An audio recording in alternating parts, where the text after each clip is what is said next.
Hey folks, welcome back to the channel. Today's video is going to be about the rough end of the electrical for the house. And I'm kind of starting out here in the mechanical room dungeon because I wanted to show you the main panel coming in. This panel is set up to bring 200 amps into the house. Because of the max load that we estimated for all of the appliances and everything in the house, we actually came out with a max demand of 300 amps. That's assuming that everything in the house is basically turned on at one time. We're doing mini split air conditioners, we're doing all LED lighting.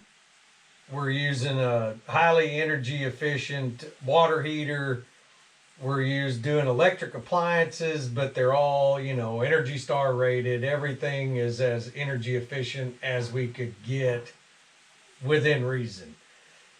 But the things that I'm going to try to show y'all are things that would be different than a typical house installation, in addition to the things that are pretty standard. We had, the partition walls are stud walls, so that's going to be, all nail-on boxes. Drill a hole through the stud, drill a hole through the plate, and run your wires. I'm going to show you what it took to get the boxes set in the block with conduit and boxes, anticipating in the future if there's any need to do any kind of work to the electrical, if it's embedded in the block and it's covered over either with sheetrock or like we're going to do with plaster, then you're going to have to dig it out. But also, if we follow the manufacturer's recommendation of just cut a channel and stuff the Romex to the back of it and then cover over it, there's a very real possibility that somebody at some point could come in to hang a picture or whatever and stick a nail into it. So I just figured it was better to be safe than sorry, and went ahead and did everything in conduit. The system that we used for the second floor worked out really nice because we had all of these big traces in the floor joists that we could run the mechanicals through. So it was a lot easier. We didn't have to go like in a typical house and drill through the floor joists and all of that. We knew that the engineering had been done. That size hole is perfectly fine and will support the weight overhead. We didn't have to think about placement, size, all that kind of stuff if we were doing it in a wood joist. So anyway, that is what we're doing today. I'm going to start out with showing you what it took to get this stuff into the block, and then go through some of the running of wire and hanging boxes and that stuff. Frankly, I think that would be pretty boring for y'all to sit here and watch an electrician stringing wire. But I'll show you some of that to kind of let you see what it took to get it done. So yesterday I ended up doing some experimentation trying to find the best way to get this conduit and boxes inset into the wall. I purchased a tool specifically to do this and pulled it out of the box brand new, not having used it, and it didn't work. So I had to adapt. But what we're doing is setting the outlet boxes about 16 inches off the floor, and the switch boxes were setting the top of the box 48 inches. And I'm marking this out and then cutting in the groove for the conduit, and we're just stubbing out up there above the ceiling. And all this is for is to protect the wire in case somebody comes in and wants to hang a picture on the wall or whatever. They're not going to screw into the wires. So I'll back y'all up and go through this process, and you can see what it's taken to get these boxes inletted in here. I like this method, even though it's a lot more involved than what was recommended, which was just cut a hole for the box and use a plastic box or whatever and route a groove and shove the Romex to the back. I don't like that, because as soon as you do that, somebody's going to put a screw or a nail in it and you're going to have a mess trying to straighten it up. At least with this, we can change stuff out if we need to, and it's protected.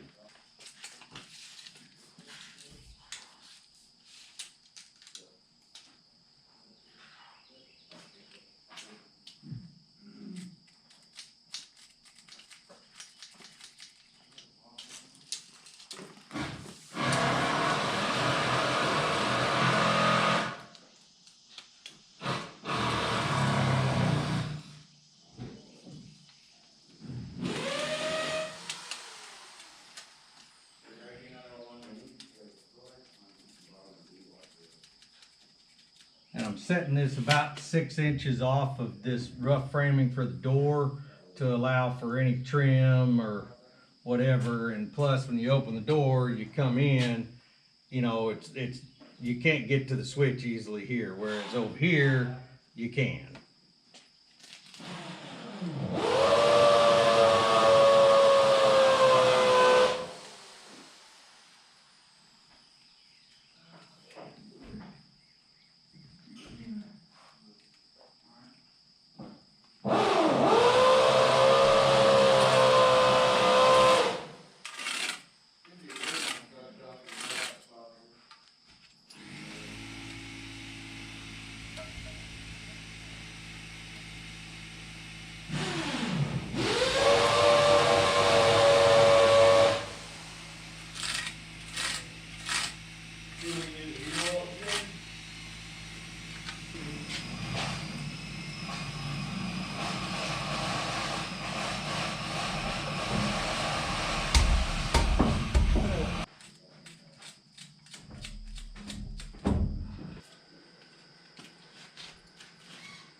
If you find yourself doing this, cutting these blocks or whatever, even other ICF block, these Portland plug-in chainsaws have been fantastic. This thing's cut God knows how many of these blocks.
The nice thing about using a laser to do this, with this chainsaw especially, if you get everything lined up right, the laser lights up the chain, and so it'll keep you square to the cut and going along the line.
Okay, when you start cutting into this foam to inset your box and your conduit, even if you're not using conduit to inset the box, you're gonna run into these columns of concrete that are running through the block.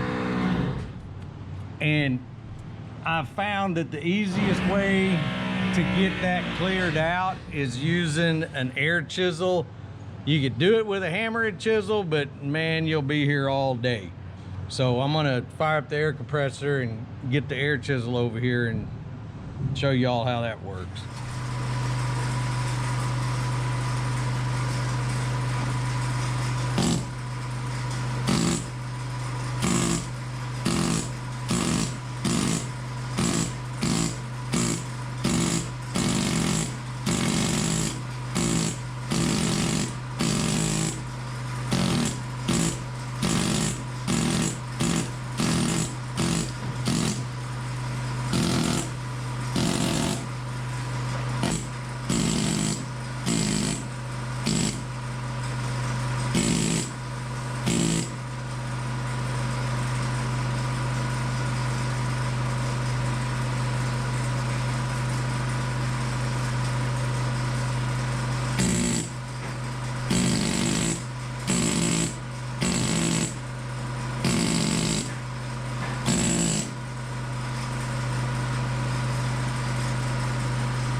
This has been cut with a portable bandsaw, like a hacksaw. You want to deburr it, so just break the little fuzzies off. Do you have some those or a little bit small channel locks? Yeah. Yeah. Or I got my deburr over there if you want it. Well, I mean, it's going on the bottom, Yeah. and it's inside that coupler. Yeah. I mean, that's just the way I've always done it. Yep. Because the inside here, I'll get that. I'm not using it right now. So.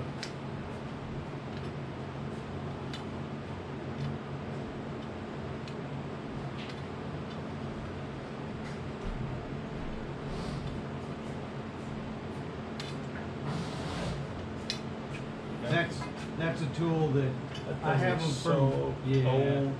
Well, I have these for machine shop, but Yeah. not for this. Yep, and it goes all the way Oh, up look to at one. there. Yep, goes It's all got a the way. little carbide cutter on it. Yep. And Goes all the way beautiful. up to 1 inch, as far as I remember. I got that gave to me by an electrician friend of mine, and he's actually passed away now, but when I first got into it, and that's 25 years ago. Yeah. So I still See, got that's that. nice because it'll fit in your tool bag. All right, so that's deburred. Put that on, and you can do these with a Phillips or a flat, but they're actually square drive.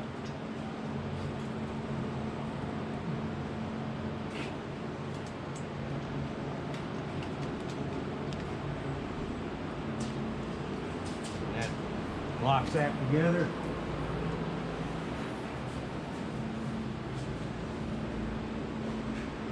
Slide her up in the hole.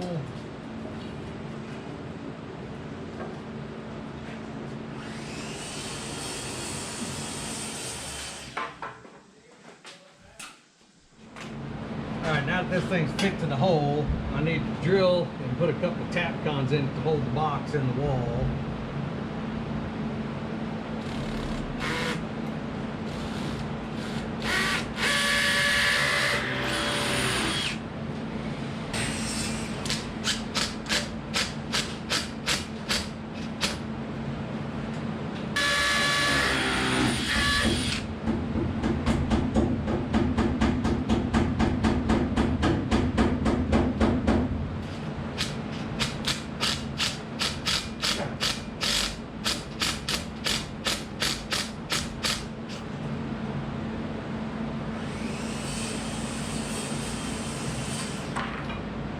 Alright, we'll space those back, fill this with foam, and we're good to go. It's at 48 to the top. Yes, sir. What we discovered when we started doing the layout for the electrical in the master bathroom is that the main light switch was actually going to end up inside of a cabinet that goes in this corner of the bathroom. So you're going to see me doing the layout and then taking a skill saw and kerfing and then using a chisel to cut that opening out to inset that box into the stud to give us clearance between the switches and the cabinet. This actually happened in several locations in the house, and we had to, move things around. The good thing is, especially downstairs, the wood framing has no structural purpose beyond holding the drywall up and giving us a place to mount stuff. So we could pretty easily cut into things and move things around.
I'm gonna change this to a 2-man.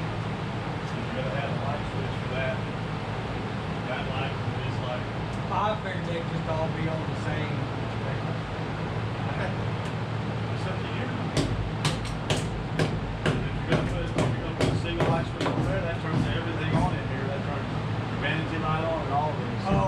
Well, you're right. That makes more sense. One, I can do your vanity light, your exhaust and your fan lights all come on together, or switch it to where it's vanity light by itself, fan lights and exhaust fan by itself, and then your light from this one.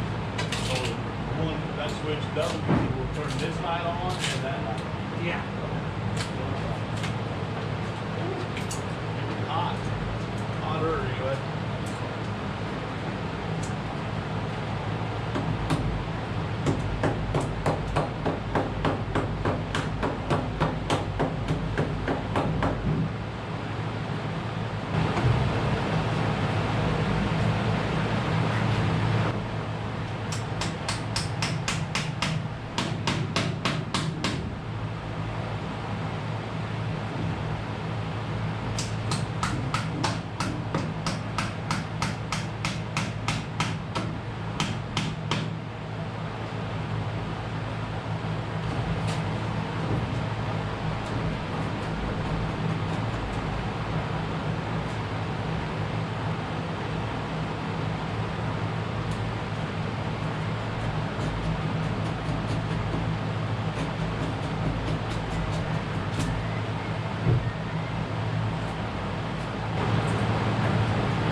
Of course, I have a beater chisel somewhere, but I don't know where it is.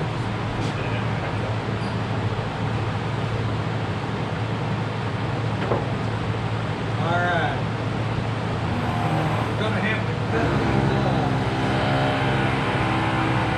to get it back in the hole. I can actually single screw it. Well, I mean, just these. Okay. On this side. Because but it'll fit. Yeah. Yeah, if I shave those off,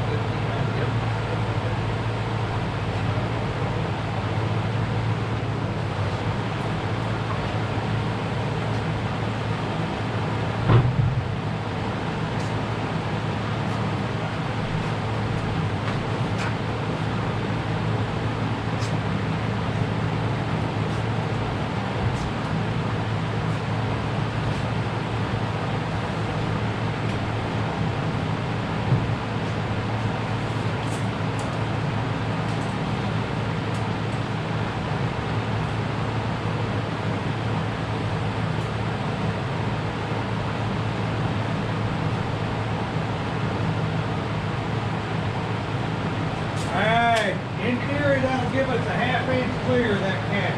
Okay. That'll work.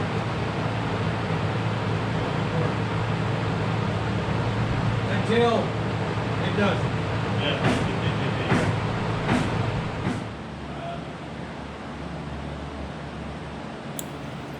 I said at the beginning of the video that the main panel was 200 amps downstairs, but that our estimated amperage draw was going to be 300 amps.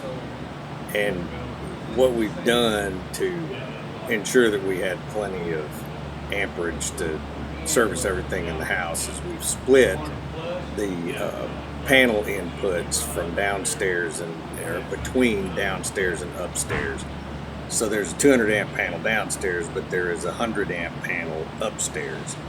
And we did this, one, to carry the load because there's going to be quite a few appliances and stuff in the upstairs portion that are drawn out of this box, but also so that if we need to do some kind of maintenance, we're not running up and down the stairs, turning off breakers and trying to figure out where things are controlled through. So the house is zoned upstairs, downstairs for electrical purposes. And I'm going to put some footage in, just showing Tracy, our electrician, running some wire. When we did the estimate for this house, we ended up literally with about a mile of wire to wire this thing in. Part of that's my own fault because we split the circuits in the rooms between lighting and receptacles so that if you need to work on something, you don't turn off the entire room with one breaker. You can use a work light in a receptacle and work on the lighting, or you can work on a receptacle and have lighting without turning off the whole thing with the breaker box.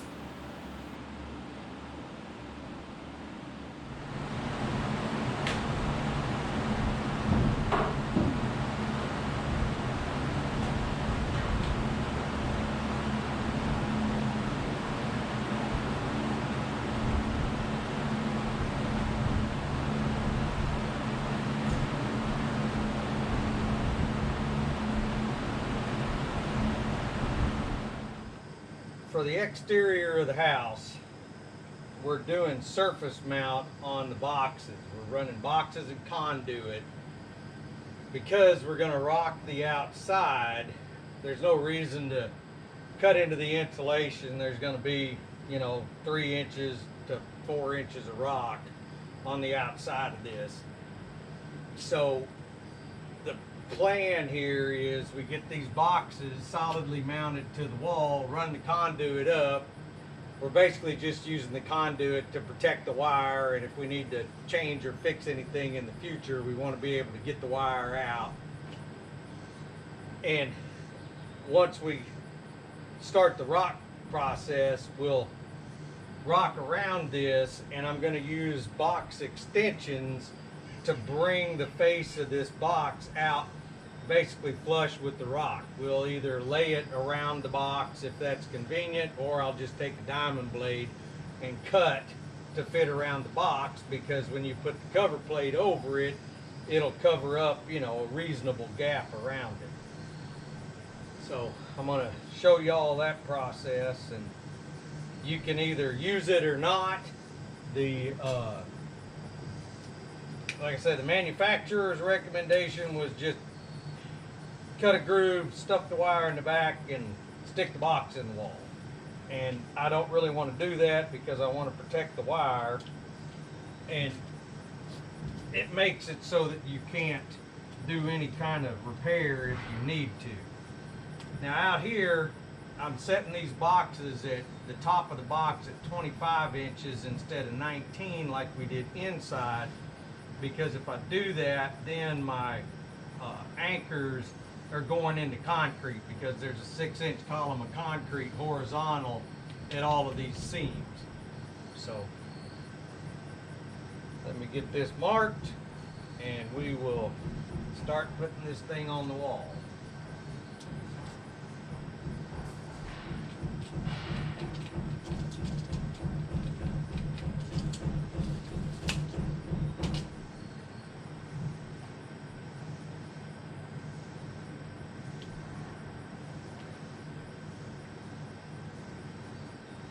And I'm using a laser because I can get the box centered up on that line where we want to put it. All I did was divided the wall in thirds from the door to that corner.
piece I'm putting on the end is just a grommet or bushing to cover the end of the conduit, so when you're putting wire in there, you're not gonna scrape the insulation up.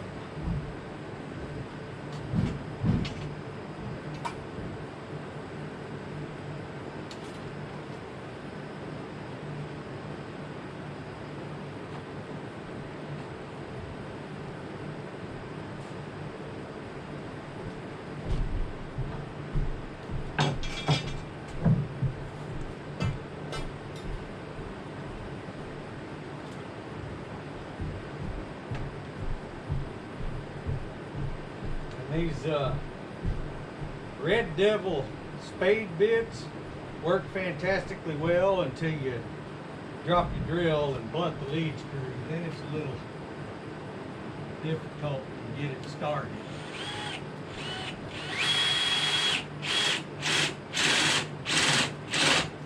But they pull in and cut fast.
Uh-huh. You gonna make it? No, they did. This might not, might not be able to get over full days and then, but we'll go as far as we can go.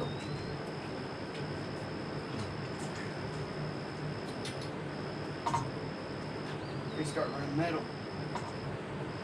Alrighty. All right, folks, I think that's going to wrap this video up for today. Thank you for watching, and y'all have a good day.